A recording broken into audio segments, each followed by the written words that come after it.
moving forward. So those are my disclosures. Obviously, to do those type of procedures, you need a very experienced open programmer for root surgery, and you need to have experience with branch and fenestrate endograft and access to a last generation hybrid room. You also need to have a multidisciplinary team for those endovascular approach, because sometimes while doing your branch repair, you also need to do a TAVR repair, which you can see here in that specific patient and also in this other patient. So those was kind of the early endodental procedures. We move forward, and for that patient that had a prior stenotomy for a valve, aortic valve repair, we decided to go endo because she was not a candidate for a reduced stenotomy. And this was the first case we performed with this device that was positioned through the old valve, secured by a Edwards TAVR, and then we connected the branches to the coronary arteries. But obviously, because we had no experience with such a device, we started by doing a 3D print of this patient's anatomy, and then we implanted the endograft and positioned the TAVR and the bridging stents. One of the Achilles heel, or the big challenge, was to deal with this upgoing right coronary artery, which is usually what we experience in those patients with root aneurysm. So this was the result of the mock procedure, and we have also had major issues during the procedure to get this right bridging stent. So we changed the design of the device, and this is a case we did with Professor Millon in Lyon.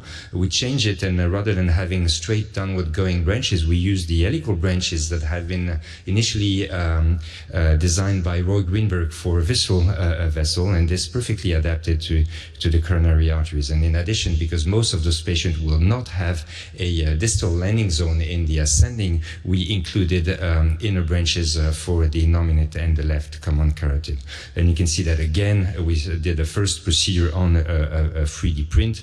Those are a couple of images of this initial procedure. I just wanted to show you how with the helical branch it was actually much easier to track a bridging stent, which here is an 018 Viaban, a Bentley stent here for the main trunk.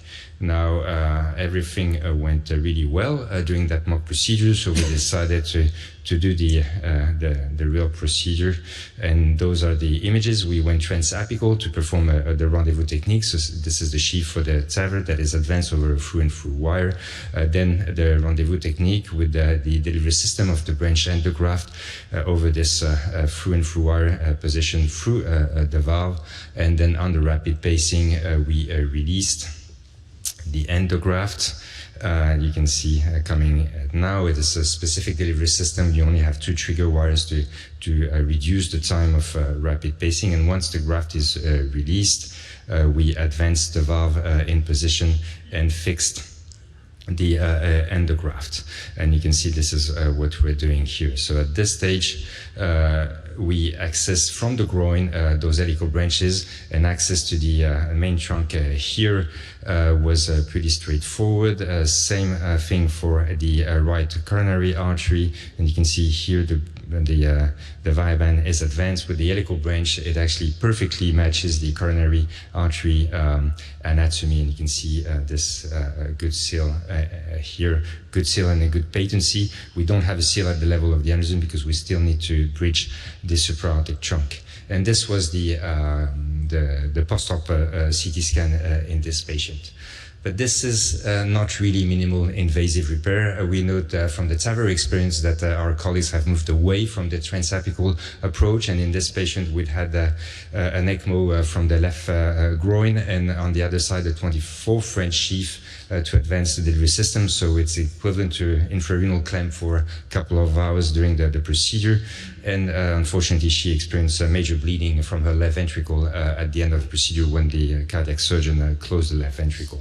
So this was probably too much. So we have decided to move away from the transapical approach, and we're going now transseptal with this cannula to unload the left ventricle. We've done work on the acute type A dissection on over 250 CT scan, and we now have 2 designs to treat acute type A with an entry tier that is in in the ascending or with an entry tier that is in the root. So in this design, you don't need to connect the fenestration with the coronary arteries. With this other design, you actually need to do it the way I just described.